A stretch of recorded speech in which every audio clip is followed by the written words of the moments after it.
Accept your death. So this week I saw a thing on my local news, and apparently it's down in the States more than it is in Canada, but they're changing the ABCs, like the song. You know, I guess there was some trouble people were having with the LMNOP part, which, like, you're more of a music guy than I am, so, like, you would know this, but, like, I've always thought that part kind of feels really out of place of the song anyways. Like, it's all pretty, like, cut and dry, and then it's just, like, that little The part's, timing like, changes, right? It gets really rapid. It's like, yeah, if you were like playing a song, it's like going from, straight notes to triplets or something real fast. yeah, it's like we don't have enough time to Dude, get all these letters in here. you're gonna change it. That's a joke, right? That can't be real. It's. I mean, maybe it won't catch on, but it's a thing that I saw. So the new one apparently, and not even did they change like the actual like song, but they changed like the outro to it too. So it goes like A B C D E F G H I J K L M N O P Q R S T U V W X Y Z. Now I will never forget the letters of the alphabet. So that's the one that I saw. That beautiful. But, like, doesn't that sound like a lot more, like, uniform? Like, it flows a lot better. It's jarring to hear the first time because you're like, that's not what I know. I mean, it sounds dumb to me, but I know it a certain way, right? This is like one of those things. And they teach math differently now in schools than when I was in school, right? I don't think you, like, carry digits and stuff anymore. Don't they have some sort of weird matrix or something they use, or some sort of weird chunking? But that's what makes it work. Like, I talk about chunking a lot, like in my own videos. I think it helps for like instructional stuff. Right. Like if you're talking like combos or like 26 letters of an alphabet, instead of just trying to memorize all 26 letters, you memorize them in these separate chunks, right? A, B, C, D, E, F, G. There's chunk number one. Right. And then you're just putting the chunks together.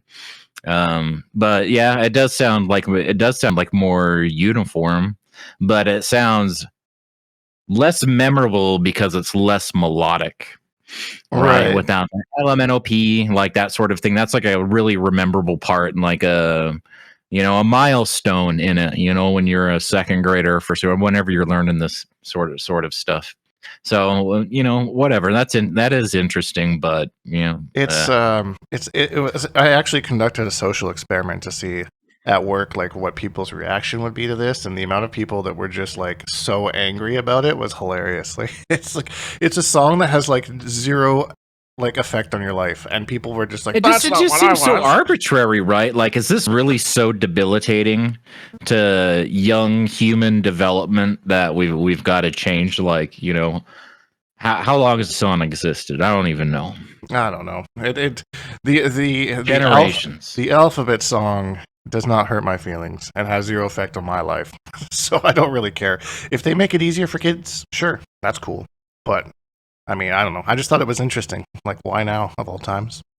Yeah, I try not to be like, this is different than how I learned it, or this is different from what I know, or different from what I like, so it sucks. So it's bad. Yeah. Shakes fist at cloud or something like that. But anyways, right. I'm not going to shake a fist at our comments this week because we got a few of them. Oh, boy. Oh, boy. How you like that one, huh? All right, so let's get started here. Starting with Sirius Black. It says, I hate how much this guy cuts. Yeah, I saw this comment earlier. No, I'm kidding. Not to cut you off there. No, that never happens. No. Not once in this podcast. This sort of stuff doesn't hurt my feelings because I'm self-aware enough to know, like, I say that sort of stuff to myself like all the time, but it's like I still have to like control the behavior and stuff. So, yeah, I think that's good critical feedback, no matter how it's presented. And it's like, I know, I'm sorry. Well, I'll be better. It's one of those things, and I kind of learned this from one of my old coworkers was going to school for psychology, and he would do that to me all the time.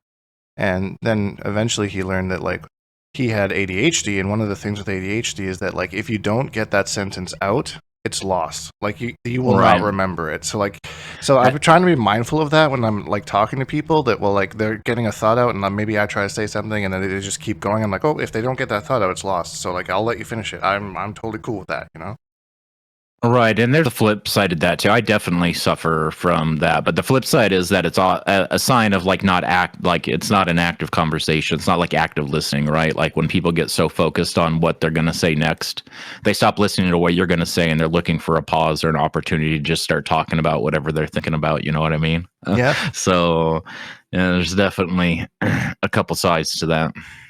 But all feedback is appreciated, good, bad, and the ugly. So appreciate you leaving that down there. Next comment here. QDog Productions says, this may be a hot take, but I prefer another Mortal Kombat game as opposed to Injustice 3. Maybe NRS should shake things up by making something similar to Shaolin Monks. And honestly, I would welcome that, because there's a lot of discourse over like MK1, is it better than MKX, is it better than MK11, is it better than Injustice 2. So like having like a different kind of game, like keeping like a fighting game element to it, like Shaolin Monks, I think would be a good idea, just to kind of like bridge a gap until they can kind of figure out what next steps they want to take. Like an adventure game would be kind of cool, I think. I'm not sure. Do you agree with that take? Scar had that tweet earlier this week that went, semi like viral in the NRS bubble, right? A couple hundred likes and retweets and all that sort of stuff, talking about like what's separating Mortal Kombat and what like so many people fall off from it, right? Like where you see, because Capcom Cup's been happening, right? We got people that have been playing this game for 40 years and stuff like that. There's just like no legacy factor outside of like Sub-Zero's got a slide and Scorpion has a spear, like these trademark moves. But outside of a lot of other stuff, there's not a whole lot of legacy. They always insist on reinventing the wheel, which we all know, right? And I think they kind of pride themselves on, but it's seen as detrimental to some, some people. It loses like some of its appeal. It's hard to be an MK player sometimes over like multiple games. Like you really resonate with one, and then it kind of like falls off. It's not like a natural evolution and building on each one. It's just kind of like, all right, well, let's scrap it, keep a couple things, and start over again. I don't know. How do you feel? How do you feel about that? No, I tend to agree with you. It's a little bit.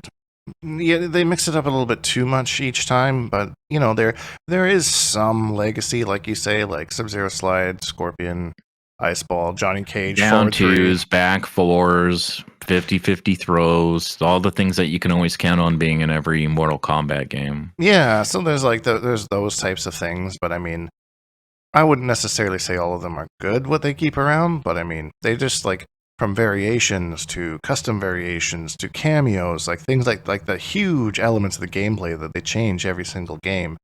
And I mean, there is something refreshing about having like a new game every time, and like everyone's kind of starting on the same opening field, and nobody. It's intimidating for me to play games like Street Fighter and Tekken sometimes, because I know that I'm already starting behind the ball.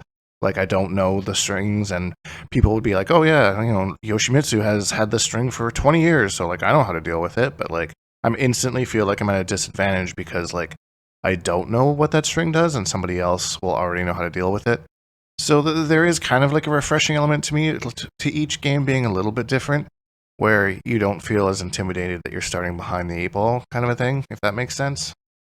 Right, and that's sort of like, and there's like little. It's not all exactly the same. Some stuff stays exactly the same and has for whatever, like with Tekken and stuff. But it has like those broader rules we've talked about before, right? Like, the string, if the string's safe, then it ends with a high that you could just duck and punish, right? There's counterplay for like everything. If it ends with the mid, then it's unsafe and it's a block punish, but you just have to like respect the string. But it is hard to kind of keep track of like all that stuff, and like with like a roster so big. But I gotta say, every time I do play Tekken or I play Street Fighter, it's just more and more evident to me that Mortal Kombat in particular started to lose me with MKX, right? With the variations, which seems like really novel, but then they carried on. Like by the time it was like, MK11, and it's like, oh, now we have custom variations, and MK1, and now it's cameos, which are like variations in disguise. They're variations that aren't limited to your character. It's a variation that you can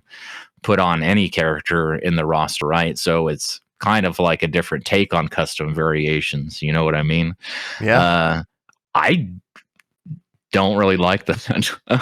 I think just like, or it's just nice just having a character and a move set, and you're fighting against a character that has like a fixed move set, right? You're still fighting against like the player and stuff, but man, there's a couple cameos in particular in this game that really bum me out, and it's not even like the ones that not like fair or anything like that, but man, Sub-Zero armor really just kind of like Yeah. the way that some things can just completely nullify or completely sway it in such a counter picky way, like how Shujinko is against certain characters, right? How he's just like so overpowered against like 3 or 4 characters. You just get like so much for the resources or lack thereof. And I think that's where like NRS has always like kind of had their thing. NRS has always been a super counter picky game, like from at least going far back as MK9, and even before that, you know, it was this character hard counters this character, and this character hard counters this character. Right. So it makes it is on brand with them that the cameos. I mean, are the same Injustice thing. was that way too, right? That's a very counter pick heavy game. Probably more so than MK2, from what I remember. Like, yeah, there was so NRS has always kind of done that to some extent, and I mean, maybe that's like their quote unquote legacy that they want. I have no idea, but that's kind of what they've built. So. I mean, Injustice 2 was legacy from Injustice 1, and remember how much people complained after the first couple of weeks, like, Batman's not different enough. Catwoman she had enough legacy and enough new stuff. I feel like they did her design right. Batman was maybe a little bit too samey, same with like Superman. Right.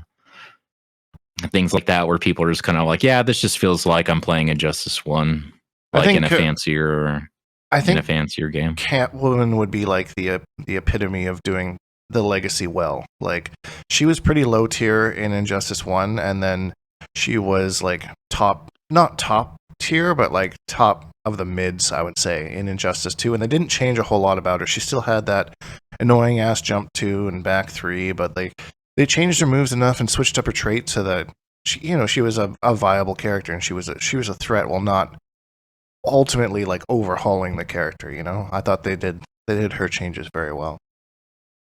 Yeah, they kept all of our iconic stuff, like all of our iconic strings and stuff, some new combo paths and things. But like you said, her jump 2 and all of that, she didn't have that backdash in the first one, right? She had really bad walk speed in the first one. Is that right? No, I think she had that same backdash. I don't remember that high crushing backdash. Yeah, I think it was because all of her other tools were so underwhelming that it didn't really make that shine as much as it does in Injustice 2. Once they buff the rest of her stuff, I could be wrong. I haven't played Injustice 1 in a long time, but I don't remember that changes. Yeah, I don't remember that change. I think about sometimes because I kind of missed the train on that. I was still casual before, whatever. I didn't really play it with, against anybody and like learn that game properly. It's one of those games I think about. Who would I have mained had I played it, back in the day? Killer Frost, 100%. Definitely, it'd be somebody like Raven or Killer Frost for sure. Yeah, Raven too. I think we'll see Raven in Injustice 3. I've been seeing her popping up a lot lately. I don't know if there's more Teen Titans shows or whatnot, but I've just seen her referenced a lot the last year or two. So, surprised if we don't see her in Injustice 3. I think she's very popular with like the Teen Titan generation. Right. She's a cool character. I don't know too much about her, but I think she's cool. Didn't really look in Injustice 1 how I've kind of seen her described, and like, she looked more like an adult character in that one, and maybe that's just because I've really only seen her in the Teen Titans, so it didn't really look like it's because you've only seen her in the Teen Titans. Like they just that's younger versions of all of them. Yeah, like was it Robin in there? No, it's yeah, it's Damian Wayne though, right? Little shithead. Little Damian shithead. Yeah. Anyways, we can go off on Injustice stuff all day. Last comment here. Loot 2B, shoutouts to Loot.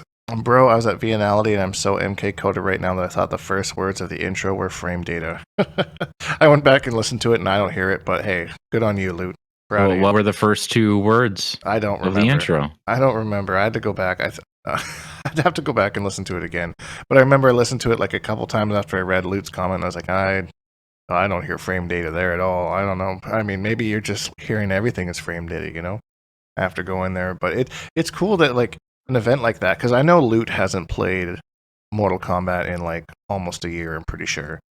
And now coming back and he's saying that he's back on the train, he's going through, he's posting questions in the Discord about how to go through invasions and stuff, and like, Yeah, I think that's just like the power of what an offline event can do to you. If you've never been to an offline I event, I absolutely agree. highly recommend going to Yep. it. It'll not only like kind of you're in a room full of people where everyone's there for the same reason, and then you just go home feeling so, you know, encouraged and like you just want to play the game. It's It's so something much else. easier to learn the game, right? Not just playing offline versus online, but you're sitting next to a person and you're bantering and you're laughing and you're asking questions and like whatever's happening. Like I've gone to a couple. I went to Evo in 2018 and 2019.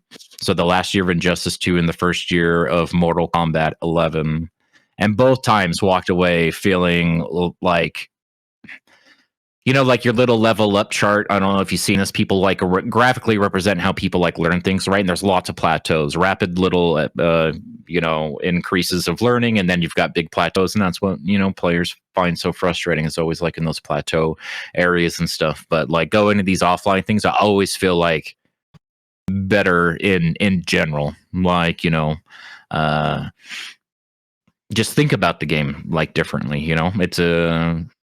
It's a good mental reset and a good new perspective if you haven't experienced it. That's for sure. Not just the competition, but just playing with people casuals. IRL. Yeah. Yeah, like you're not playing against, like Johnny teabag you 6'9" online, like you have someone literally sitting right next to you that you're just playing with. And like when I was at Evo last year, I'm sitting there playing some casual retro, and we're playing 4 games, and then casually be like, you don't have to hold that, you can press a button there or something, like, oh, okay, that kind of thing. Right. You're like more like encouraged to help people learn and like level up because that they made the effort to go there, but rather than just be like beat them up and be like GG's next match, get good. Yep.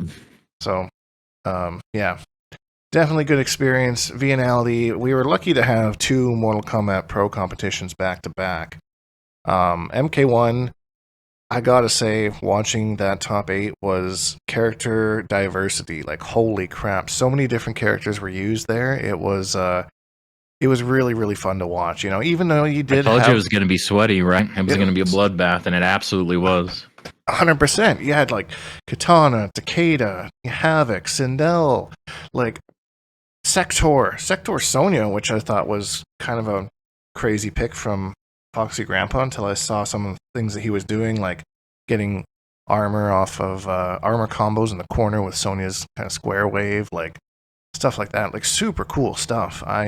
Using the projectile a lot neutral in a way to like, I like to do stuff right. You just throw out, once she's in ambush mode, you just throw out the sector teleport and you release the projectile, and then you get your combo. If they are baited into punishing the teleport, you get your combo if the teleport hits. You're plus on block, or at least covered. The negative frame's covered by the projectile. Yeah, I'm pretty sure you're hella plus on that, depending on when you release it. But a lot of options. I never actually thought to try that team, and I did use Sonya for a little bit when I was playing with Quan early on, and kind of went back to a little bit here and there. So I might give that team a shot. There might be something there. But it was just cool to watch all in all. But I think the biggest takeaway for me was that Sindel won another pro competition. Like Yep. Kanimani went with Sindel Tremor at the end, and yeah, secured another win for Sindel. So I think that we will definitely see some sort of changes to Sindel coming up. But Scars Unseen on Twitter was saying that she doesn't think that Sindel actually is the problem. She thinks that it's the actual cameos and the way that they work with Sindel. Like, Sindel as a character isn't the one that needs adjusting. It's more like the Tremor stuff. Yeah, I feel like the common sentiment I've heard people say, like if we're talking about top 1 in the game, and that's constantly like being juggled between like say Havoc and Sindel, especially Havoc before these last changes with the unbreakable stuff. But even now, Havoc's super strong, right? But you at least get to punish Havoc's mix up, and since Sindel's overhead, if it comes from the jump in, right, like a float sort of thing, that's plus on. Like if you block her mix up, it's you don't. She doesn't pay the price for it. She's plus or safe. Yeah, plus or safe. So that's the problem. Yeah, is the counterplay or the reward for guessing right. I don't know how you balance that without completely gutting a cameo though, right? Like Tremor finally got to a good. Tremor was not used at all forever, and now he's finally being used, and everyone's like, "Oh, he's broke." Nerf this guy. What the hell? He gives 100 health and does all this crazy bullshit on top of it. This feeds into a lot of people's complaints about the cameo system overall. Yeah. Because it's how do you adjust? Remember, like we were talking about Movado and Kano a couple of weeks ago, right? Like, how do you adjust an ambush? like by design, like they have to like tinker with health values and cooldown times, and maybe they could change some of the frames. Dude, you don't want to like try to do something to Tremor to tone Sindel down, and then it kills a bunch of other really cool Tremor teams. Well, that's just right. it, Suddenly, right? Tremor doesn't have any synergy with all these other people that have been using him. Like Reiko, for example. Reiko still relies on Tremor to be a viable cameo. And that's like the OG Tremor team, I feel like. Yeah, that was like what everyone was using when he came out was Reiko Tremor, because you got a combo off the command grab. You still do, by the way. You just get more of them because Tremor comes back faster. Yep. So I don't know. I don't really know how. It'll be interesting to see in this next update what changes, if any, they make to the cameos or characters or whatnot. I don't imagine they're going to be doing anything huge, just like small tweaks, but hopefully small but meaningful tweaks. I don't know. I will say I think that Sindel's pretty strong, probably one of the stronger characters in the game from day one, and she's gone like pretty untouched. They haven't really changed much. I think there was one small nerf to her like early on, but I don't even remember what it is. But she's been largely the same. So they seem to want her to rock like that. Yeah, there was some conversation about like it's not just like the mix up and stuff. It's the way that Forward One can catch so much stuff. Just the range, generally the first hit's a high. I saw that on a couple wish lists, right? Just make all the hits a high. So you can just like duck underneath it, but it's just so good for pickups and footsies. And like the 2-4-4 string, like it's got a flawless block gap on the last hit, but like it doesn't make her punishable. It just makes her -5, where she'd be +2 otherwise. So like, what's even the point of that? Like, I guess you steal your turn back, but I mean, making that like that flawless block gap more like -12 or something like that would be kind of more meaningful, I feel like. But I don't know. It's just another tool I don't think she really needs on top of like her float pressure. Like her float pressure has counterplay, whether you're going to up-block it or poke out or armor or whatever. So like I don't necessarily have a problem with that. Somebody was saying that there was like the way that Tremor can be used while she's floating is inconsistent with how Tremor works with other cameos. Like Homelander, for example, I guess can't really use him the same kind of way. So I don't know if that's intended or not. I don't know the specifics of it, but I did see a comment online about that. So time will tell. T1000 is right around the corner. Got a cool little teaser there by Ed Boon. A little intro. New little intro. So that's kind of cool. I think my biggest takeaway from that was there's like a little piece of him that's like on the ground. They just kind of like sucks back into his foot or whatever, Yeah, little drippy boy. His liquid metal drippy boy. That could be kind of a thing, right? Like maybe if you hit him and like he like drops little bits on the ground, and then like he can heal himself by picking them back up or something. Oh, kind of a cool thing. I think if there's any skin that gets him out of that police uniform and out of that like 90s dad hair or whatever, like I'm really excited about this character. But the only issue is like obviously he's from the movie and there's like a likeness and stuff there, right? It just seems so silly running around as like a cop in the game and stuff. Like I don't know. He looks so sick though. I'm more excited for him than I am for the Madame Bo cameo. I'm probably in the minority there, but I'm eager to get my hands on this character. He looks really cool. You're definitely in the minority in this conversation, that's for sure. But I will say, when you mentioned his haircut, he always reminds me of this old movie called Me, Myself, and Irene. It's got Jim Carrey in it. He's got that same haircut, and that's just what he reminds me of every time I see him. That's just that's such a goofy movie. I think Jim Carrey's is more of a flat top, like a crew cut or a flat top, and this guy's more of like that 80s style where you can tell when a middle-aged man blow dries his hair and stuff right after he gets out of the shower. So I got one of those haircuts, like a 90210 haircut. Oh, 90210. That's a throwback. That is a throwback.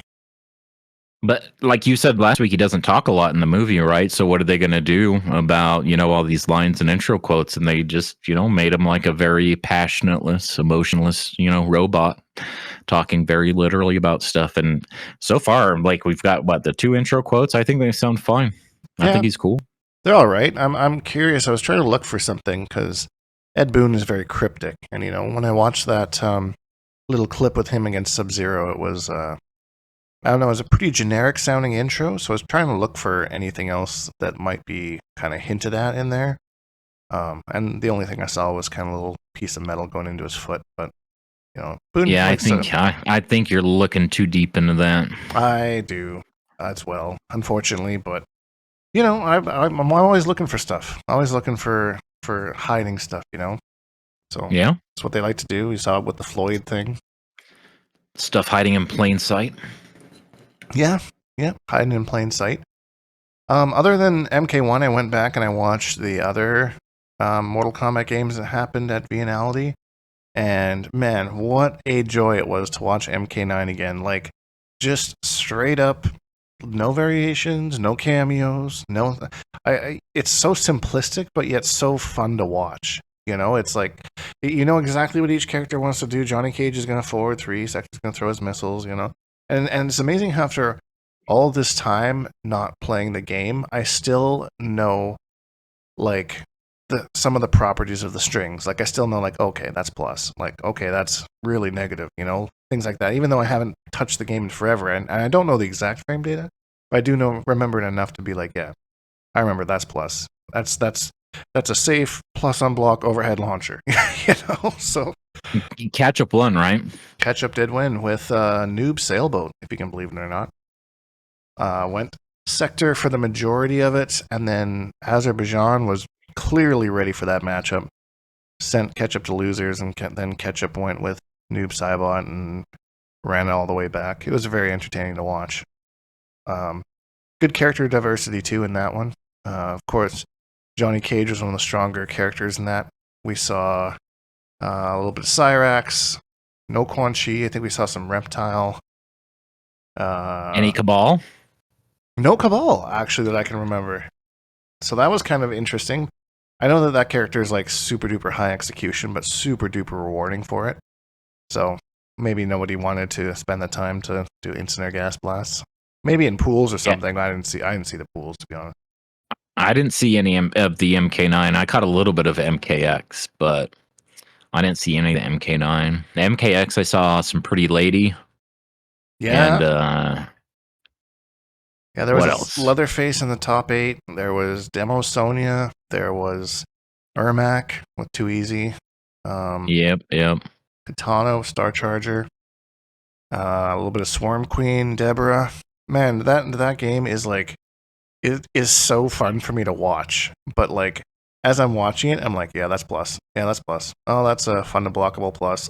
Yeah, that's plus. I'm like, I would not want to play that game competitively these days, but man, is it ever fun to watch. It's super high paced and like big combos, and it's like, are they going to guess right or wrong, or that kind of a thing. So I really especially like Katana. I don't think Katana has looked the same since that game. A lot has changed for a lot of characters and stuff, right? But there's a darkness in Katana in that game that does not exist in the other ones. And I'm not just talking Revenant stuff, right? Just the animations of her moveset, stuff like that. She's extra brutal and still elegant, and I think that's been lost over the last couple games. Yeah, I agree with you there. That's probably like my favorite Katana era. I with MK11 and MK1, she's a little bit more like regal princess, laid back kind of a thing, and there's just something more dark and brooding about her in MKX. Mind you, that game as a whole had a little bit more of that kind of a filter laid over it, so I mean that kind of helped her, but I don't know. I agree with you. I like to watch that game a lot too. I like Devora, Aaron Black, and Cyber Sub-Zero. I think are probably my favorite characters. As just a spectator, just watching those characters in a competent player's hands. Cyber Sub-Zero was so cool. That's I wonder if we'll ever see that character again. I mean, they might be able to write, him back into the story somehow. That was a really cool Easter egg from MK9. That He could have even been a cameo with Sector and Cyrax. He's got the ice beam and a different kind of grenade than Cyrax. What else did he have? He had that really annoying back too. They had that special button, the big icicle. Was that back two? I think it was. Back two or forward two, I can't remember, but It was like a Killer Instinct button. Yeah, that thing was huge. Kind of remind me of some of the Frost things that she does in MK1. Mm-hmm. You're right, though. He would make a really cool cameo. I am surprised they didn't go there with him. And it would make sense to bring the character back, too, because, it's not a main roster character. They don't need to explain why he's there, necessarily. Unless they want to throw him into the story somehow, like they kind of did with Cyber Sub gets no respect. He was the worst out of the four anyway. It's true. He was the weakest. He was also one of the weaker characters in MK9 as well. That was always the meme, because when he came out, when the game came out, and I think it was Pig of the Hut that put out like a Cyber Sub-Zero guide, and it's called the Tournament Viable Killing Machine. And that was really just ended up being a meme for that character for that game's life, because like it wasn't long after that people were like, yeah, this character's garbage. And then Pig dropped him after Kenshi came out anyway, so there's that. But Kenshi was freaking broke in that game. Holy crap, I don't miss that character at all. Same thing in actually Kenshi's been strong in every NRS game that he's been in. MK9, he was a top 5 character. MKX, the Possessed. Saw a lot of Possessed Kenshi in MKX. Yeah, good plus unblocked mix, really safe armor, that kind of thing. I think Tweety kind of championed that one a lot. And then, of course, we got the Sento puppet shit in MK1. So Kenshi's been eating good for the last 10 years, 10, 15 years, I guess, now. Yeah, he missed a game, but because he wasn't in MK11. They brought him back with more, just a different kind of thing, right? I don't remember too many people crying about him not being in MK11, if I'm being honest. Certainly not like the Molina stands were, that's for sure. Or the Jade ones in MK1. No fanship beats waifu fanship for one, right? So even taking that layer away from it, yeah. I mean, there's people that were asking for him. I remember, like, you see, like, for literally any character. Yeah, but definitely not the loudest crowd. Yeah, they weren't like, oh, this game sucks because he's not in it, kind of a thing. They're just like, oh, that's a bummer. Too bad. Maybe in the next one, kind of a thing. So yeah, certainly not like Jade or Molina, but it's the Adenians in general. They're very passionate. They're a passionate fan group. They want these characters in their games, and they're pretty core to the whole story of the game. So I mean, I get it. Especially from the early days. But who knows what we'll see after T1000? I posted something in the Discord a while back, and it was just like a kind of a clip from Ed Boon, or a picture. Was it a picture or was it a clip? I can't remember. Something to do with T1000. Ed Boon was saying like, like I'm really, really excited to see what T1000 and all the future content does for you guys, or something like that. Basically saying that T1000 wasn't the last thing to come. But that was before Madame Bo was announced, so I don't know if the Madame Bo thing is like a cheeky little like, that's what I was talking about, ha ha ha ha, because I got all excited. Yeah, that's cope. That's cope. Yeah, I got all excited because I was like, oh yeah, he said T1000 and more content. Maybe we're getting like a KP3 or another like story, expansion, and then Madame Bo, and I'm like, are you being shitty right now? Like, you've done this before.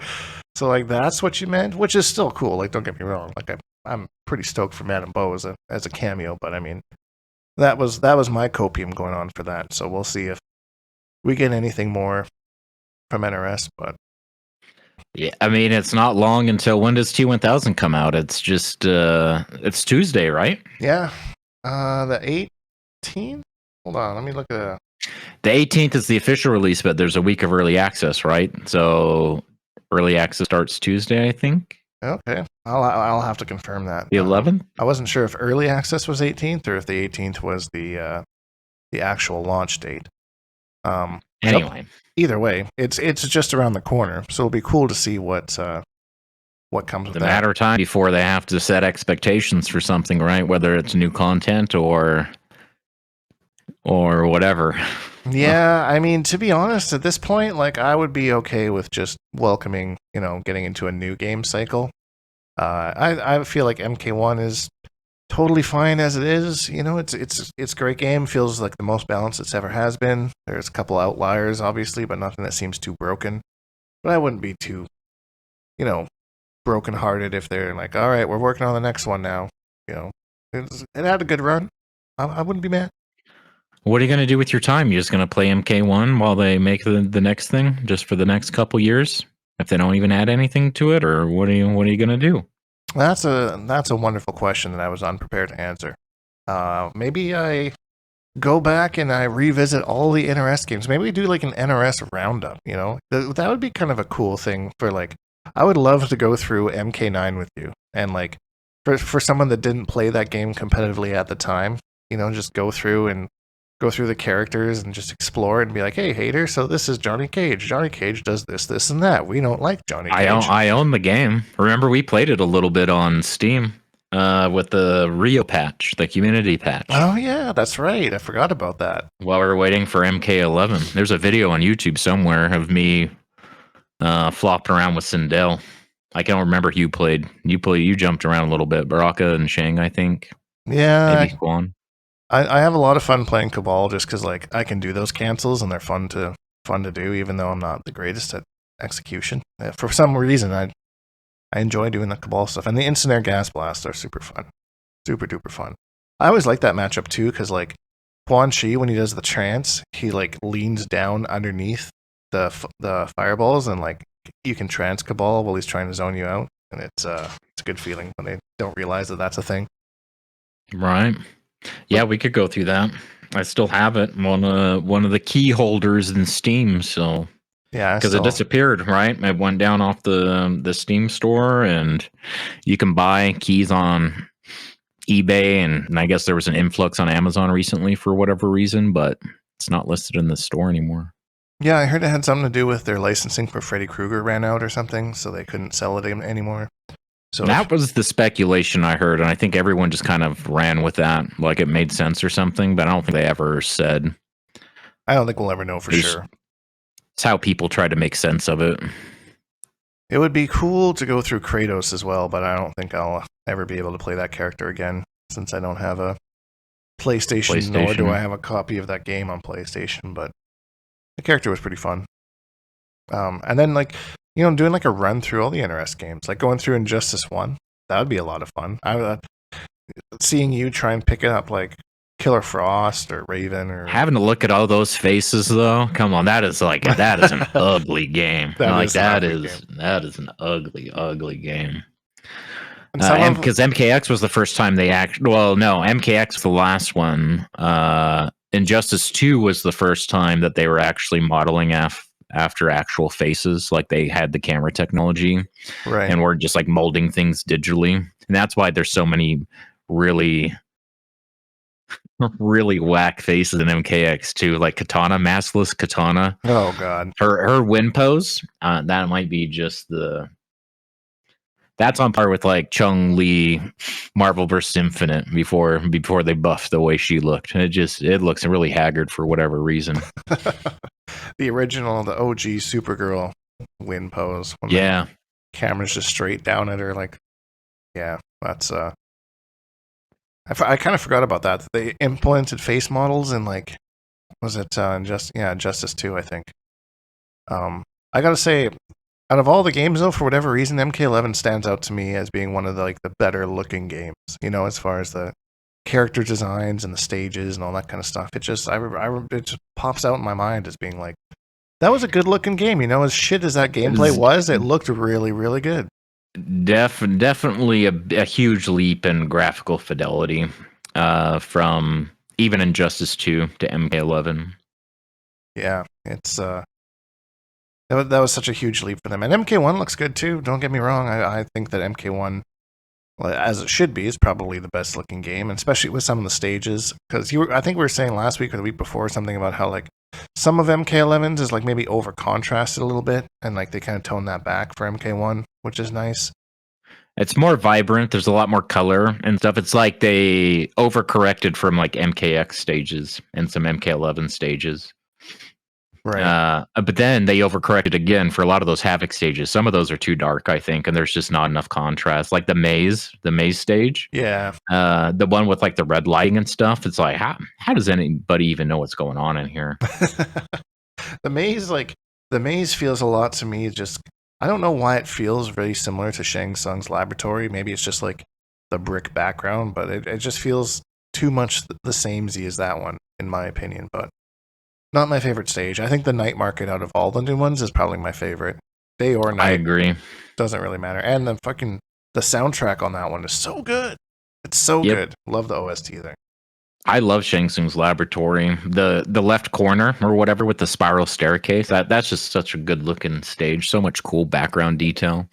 And it's not like some realm with portals or like whatever going on, right? It's like you're like in just some madman's laboratory / library / whatever.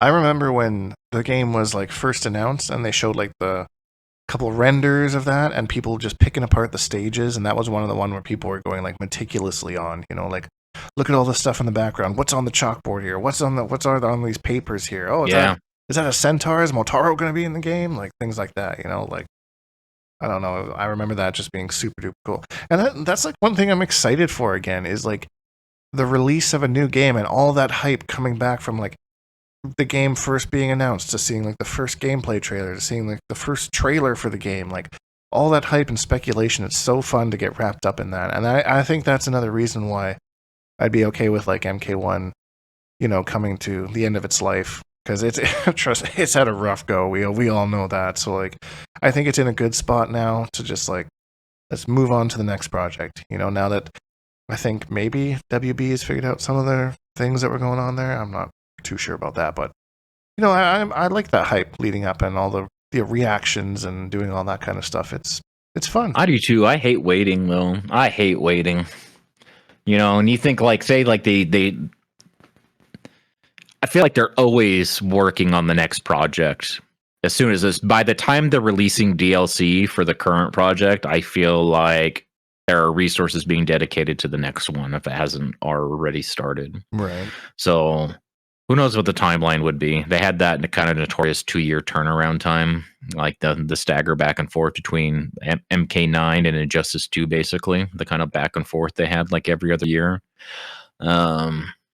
I guess MK11 fit that as well. This one broke it because it was kind of forced to like release early. But right, yeah, I wonder with because they say there's only a handful of WB game IPs they want to focus on, and Mortal Kombat's one of them. So I wonder if that means they'll get like 4 or 5 years to actually make a game and be able to sustain it and serve it and make it like not some version of a live service game trying to get, because that's how everything works these days, not just games or whatever, right? But like, why get somebody to pay for a product once if they can just pay for the product but still find a way to just keep giving us money, whether that's through subscriptions or battle passes or coins or whatever the hell, premium items. Right. So I hope they get that figured out, and I feel like this is the second game in a row where Ed Boon has been like confident that like, okay, this is like our magnum opus. Finally, we have something like a cornerstone that we'll just build on for years. And then that didn't happen with MK1. We had COVID and other things, but who knows what would have happened even without that. And then all the WB shakeups and forced timelines and all that sort of stuff on this game. Like, right. I said, like, it's hard to feel bad for millionaires sometimes, but I feel bad. Ed Boon crying all the way to the bank and stuff, right? But I still feel bad, right? It's his baby and stuff, and I feel like he really wants that, and he's promised it twice now, and it's not going to happen. Yeah, and I do feel bad for Ed Boon, because you do see like his genuine passion for his projects and stuff that he's putting out there, and the way that he like deals with stuff and like even stuff like leaks and stuff. Like we saw that with MK11. He had an interview with somebody, and they're like, The roster already leaked. "Yeah," he's like, "The roster already leaked. I don't know what to tell you."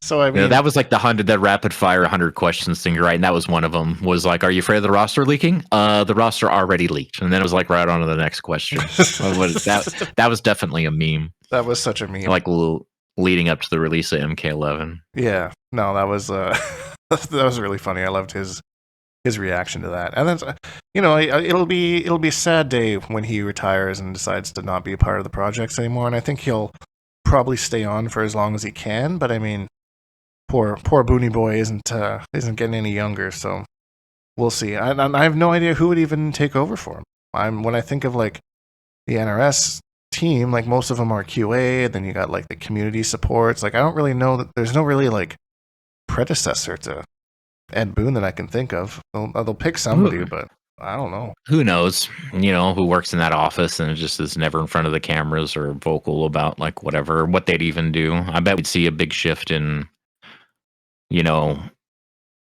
fatalities and things like that. I think he's he's the creative director, right? So he's got input on everything, and it's basically his sign off on all that stuff. Like, he's got to like it for it to make it in. But I don't know. Yeah. I don't know. Did you have another thought on that? Well, I was gonna say, I mean, there's Paulo, but Paulo's usually like the balance guy, right? Like he's in charge of balancing and all that kind of stuff. I can't really see him in like a media role, kind of the way that Ed Boon is, but I'm not really sure. Like you said, it could be someone that we've never seen before who's been behind the scenes the whole time. There's like some names over the years, like I think Steve Baran's still involved, but like, again, like not really in front of the camera kind of guys, So I don't know. I've never really given that much thought until today. Like I knew that at some point Boone's going to retire, but like when I think of like who's going to take over from him, he's just such a likable guy. He's just like, he's obviously doing quite well for himself with all this shit over the years, but I mean, he's not out here in like fancy suits and ties, maybe if he's at a award show or something, but for the most part, he's just a regular guy in plaid shirt. Yeah. Like, exactly. And he's become like, he's humanized NRS, not like some humanless entity, like sort of thing, right? Especially because he's got like a really good sense of humor, and you can tell he likes to fuck with people. It's like that kind of sense of humor. Yeah, totally. Not just trolling stuff, right? But I'm sure pranks around the office. I bet you he's the biggest culprit. And I bet he laughs when people prank him too, right? Like, he just seems like that sort of guy. And when you think about Mortal Kombat, I was like, that's the face that appears in my head anyway. Yeah, no, 100%. That's his big bushy eyebrows and his big smile. The way that his entire face disappears when he smiles is really funny. If something ever came out that like was like this scathing review of like what it's really like working for Ed Boon, and he's like this big dickhead just yelling and screaming at people all day, I would be so heartbroken. I'd just be so sad. But here I am praising him. Praising the guy for him. He's been around as long as I've played MK, as long as MK's been a thing. So, and he's always kind of been the same. I even remember back in 2004 or 2005 when one of the Deception or Armageddon, I can't remember which one, but they released, and he created a whole website just for like this one image, just kind of hinting at the game. I don't even remember what the website was. I just remember that it popped up on our something forums. Like that. Yeah, it was like he's all. I mean, he's the co-creator, right? He's been around for since the start. He might be the only. I wonder how many people they have on staff that worked on the first game with him. Probably not many, because that wasn't a very big team. No, I think there was like 4 or 5, and I think Steve Baran is one of them. I remember Tim Vogel being involved over the years, but I don't think he's with them anymore. I think they reunited. And then with John Tobias, right? He left. Yeah, he left, but I think he worked on a little bit of the MK1 story, I want to say. Maybe I'm making that up, but I thought that he maybe. No, I seem to remember something like that too. Isn't that crazy how much like stuff is like, oh, that's cool, and then like you never think about it again, so your brain frees up the capacity, but it still lies in there somewhere. Someone else brings it up. It's like, man, that sounds super familiar. Yeah, I do that with I remember something like that. I do that like that. That's like a thing that I do in my life, like just for everyday things. Is like I like to become a temporary expert on things that I'm doing. You know, like if I'm doing like bathroom repairs or something, I'll become a temporary expert on what I need to know to do this certain repair, and then okay, poof, it's gone. And then maybe I research it again when I need to use it again. But you know, I do that. I do that kind of stuff all the time. Just research the hell out of something, and then okay, I don't need this anymore, so it's gone. Let's learn something else. Let's do something else. You know. I get that way with like when I'm building a computer, right? And it's like, you know, I know the basics and stuff. I just don't know what's modern. Like what always like Jesus Christ, DDR4. Like last time I was paying attention was DDR2 or, you know, like whatever. Right. Like in that era. So it's always like this kind of, a couple weeks of researching and getting all savvy on everything. But, you know, as soon as that's done and out of sight, out of mind, and I don't need to use it anymore, it's not like I'm using it all the time. And, you know, yeah, you just eject it. I'm doing that right now, kind of upgrading my PC rig. And I remember last time I built it, I got like what do I have now? A 2090, I think. And that was like top tier, middle of the road kind of graphics card. Now they're at like 5090s and shit. I'm like, I'm way behind. I'm more behind than I thought I was. I bought a 4080, I think is what I have. I bought around the time the MK1 came out. Right. I don't do a lot of gaming on my PC. I mainly use it for editing and that kind of thing. So I never really get like the top tier fancy stuff, but I try and keep somewhat modern-ish. You know, I don't want to be far behind, that kind of thing. But if I do want to game, then I can game. But like even trying to play Marvel Rivals when it came out on my PC, I was like, yeah, this isn't happening.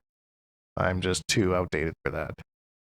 I forget how fast this stuff kind of comes in and out of, you know, relevancy. So yeah, your grandpa rig. My grandpa rig. It still looks so cool though. Like it's sitting right next to me right now. Got like all the colorful fans and all the little lights and stuff. So I built this one from case all the way up to installing everything. But I don't think I'll do that again. I think I'll just buy a pre-built one that's somewhat modern. I don't want to go through all that kind of crap again. Yeah, I've done that several times, and every single time, like in the middle of it, is like this is the last time I'm ever doing it. Yeah. But it's just nice to have a choice at everything, but it's like each of your components has its own different warranty and stuff like that. And it's just nice getting, like, if you have a pre-built one, they've already done all the wiring and stuff like that. And I know that's like where I'm definitely, even if I want to put in the time, I just don't really have the expertise or the patience to get everything all nice and super, super tidy. And yeah, that's where I kind of falter too, is I don't have like the precision and like, I don't care enough in the moment to do like cable management, but then once I'm done and I'm like, that looks like shit.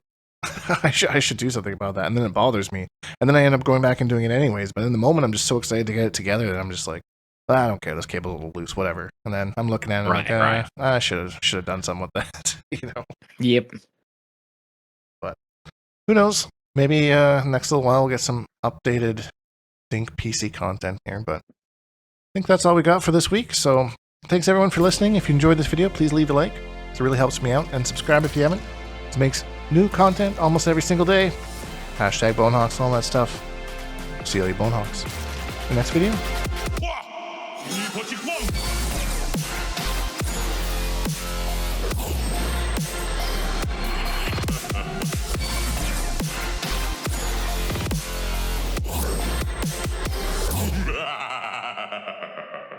Accept your death.